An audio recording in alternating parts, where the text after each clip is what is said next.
1,00,000 మంది శివభక్తులతో కలిసి మహారుద్రాక్ష పూజలో పాల్గొనండి. వెంటనే కాల్ చేసి మీ పేరును నమోదు చేసుకోండి. కొంతమంది కుడి కన్ను అదిరితే మంచిదని, కొంతమంది ఎడమ కన్ను అదిరితే మంచిదని. ఇందులోనూ స్త్రీ పురుషులకు విరుద్ధంగా ఉంటుంది. ఈ కుడి ఎదురితే వీళ్ళకి మంచిది, ఎడమ అదిరితే వాళ్ళకి మంచిదని. ఇది మూఢనమ్మకమా? నిజంగా దీని వెనుక ఏమైనా సైంటిఫిక్ రీజన్ ఉందా? ఎందుకంటే హైందవ ధర్మంలో ప్రతి ఆచారం, ప్రతి నమ్మకం వెనుక అప్పుడు మూఢనమ్మకం అనుకున్నారు కానీ ఇప్పుడు సైంటిస్టులు చాలా ప్రయోగాలు చేసి లేదు ఇది నిజమే, ఇది దేనికో ఒకదానికి సూచన అనే మాట చెప్తుంటే ఇప్పుడు ఎక్కువగా నమ్ముతున్నారు. దీని వెనుక ఉన్న అసలు కారణం ఏంటనే విషయాన్ని మనకు తెలియజేయడానికి ఈ రోజు మనతో పాటు ఉన్నారు ప్రముఖ జ్యోతిష శాస్త్రవేత్త, మంత్రశాస్త్ర పండితులు, ఆధ్యాత్మికవేత్త బ్రహ్మశ్రీ కొండవీడి దత్తాత్రేయ శర్మ గారు ఉన్నారు. గురువు గారితో మాట్లాడదాం. గురుగారు నమస్కారం.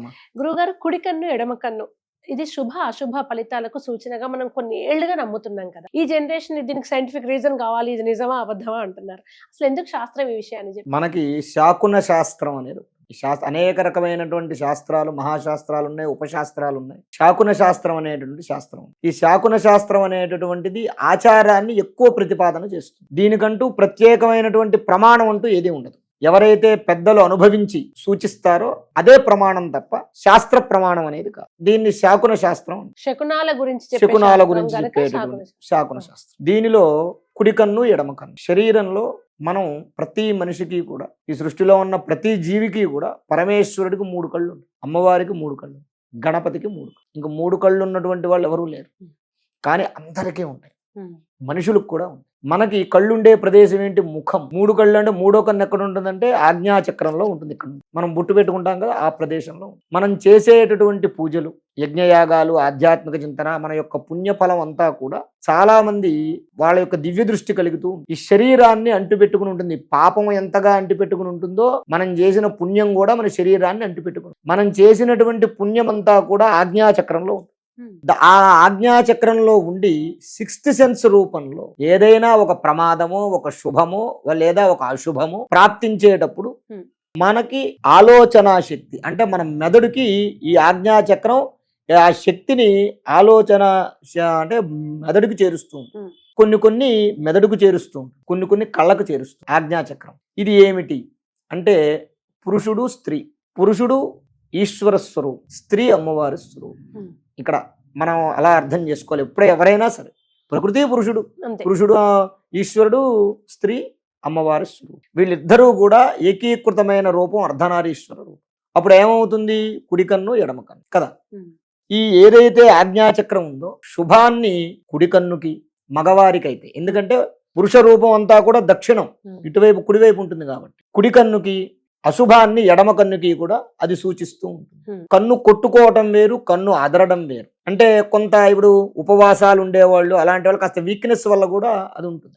అలా కొట్టుకోవడం అది లెక్క కాదు. అసలు ఈ కన్ను అదరడం అనేటటువంటిది వేరేదనమాట. ఇంకా అది కంటిన్యూస్ గా అది అదురుతూనే అది మనకు అర్థమైపోతుంది.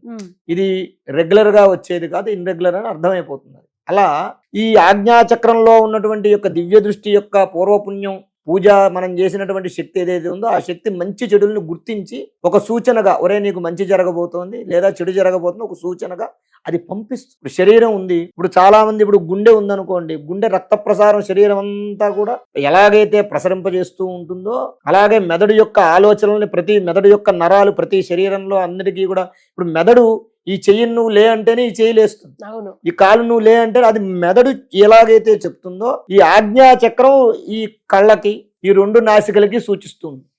మంచి చెడు అనేటువంటి సూచిస్తుంది అనమాట. అయితే ఈ 2 కళ్ళకి కూడా శుభం అశుభం అనేటువంటిది మగవారికి అయితే కుడివైపు శుభం, మగవారికి అశుభం జరిగేది ఎడం వైపున అది అదిరేలాగా చేస్తుంది. అంటే ఈ ఆజ్ఞాచక్రం చైతన్యం కలుగుతుంది. ఇప్పుడు ఇన్ని కాళ్ళు చేతులు ఉన్నాయి, కుడికాలు ఎడంకాలని ఎందుకు అనలేదంటే, ఇప్పుడు ఒక వస్తువు ఉంది, ఒక చోట శబ్దం చేసాం, పక్కన వస్తువు అదురుతుంది. అలాగే ఈ తిరిగేటటువంటి ఆజ్ఞాచక్రం ఏదైతే ఉంటుందో శుభం జరిగేటప్పుడు క్లాక్ వైజ్ గాను, అశుభం జరిగేటప్పుడు యాంటీ క్లాక్ వైజ్ గాను తిరుగుతూ ఉంటుంది. శుభం జరిగేటప్పుడు క్లాక్ వైజ్ గా తిరిగినప్పుడు కుడి కన్ను అదురుతూ ఉంటుంది, పక్కగా అది ఉంటుంది కదా పక్కన ఆ అదురు. అలాగే ఎడమ కన్ను ఎడం వైపు తిరిగినప్పుడు అదురుతూ ఉంటుంది. ఆడవాళ్ళకి ఆపోజిట్ గా జరుగుతుంది. ఆ కారణంగా ఆ ఆజ్ఞాచక్ర సంకోచ వ్యాకోచాలు చెందినప్పుడు ఏమవుతుంది?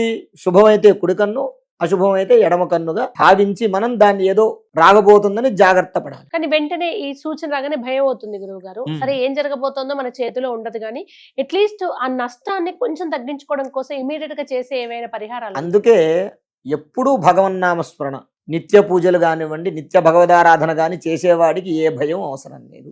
కాబట్టి రోజు చక్కగా భగవంతుని నామం జపం చేసుకోవడం, భగవంతుడు దర్శనం చేయాలా చేసుకోవాలి. మీరు అడిగారు ఒకవేళ భయం కలిగింది ఏం చేయాలి? రామనామస్మరణ చేయాలి. రామనామస్మరణ చేస్తే ఏమవుతుంది? ఇప్పుడు ఇదేంటి, ఒక శుభం అశుభం, ఏదో ఒక ఆపద కలగబోతుంది అనేటటువంటి అశుభం అనుకుందాం. ఆపదాం అపహర్తారం దాతారం సర్వసంపద లోకాభిరామం శ్రీరామం భూయో భూయో నమామ్యహం. ఏదో ఆపద కలిగేలా ఉంది స్వామి, కాబట్టి నాకు వచ్చే ఆపదని నివారణం చెయ్యి అని ఆ రాముడికి రామనామం జపం చేస్తే ఆ వచ్చే ఆపద తొలగిపోతుంది. ధన్యవాదాలు గురు. ధన్యవాదాలు. శ్రీ మహాగణాధిపతయే నమః. ఆరోగ్యము, ఐశ్వర్యము, ఆనందము, ఆర్థిక లాభం ఇవన్నీ కలగాలంటే ఆగస్టు 11వ తారీఖు మంగళవారం రోజున మేము నిర్వహించేటటువంటి 1,00,000 రుద్రాక్షల పూజలో పాల్గొనండి. పరమేశ్వరుడి యొక్క అనుగ్రహం వల్ల సర్వ విధములైనటువంటి కష్టాలు నివారణమై ఐశ్వర్యాలు కలుగుతాయి. 1,00,000 రుద్రాక్ష పూజలో పాల్గొనేటటువంటి వారు స్క్రీన్ మీద స్క్రోల్ అవుతున్నటువంటి నంబర్లకు కాల్ చేసి రిజిస్ట్రేషన్ చేసుకోగలరు. స్వస్తి.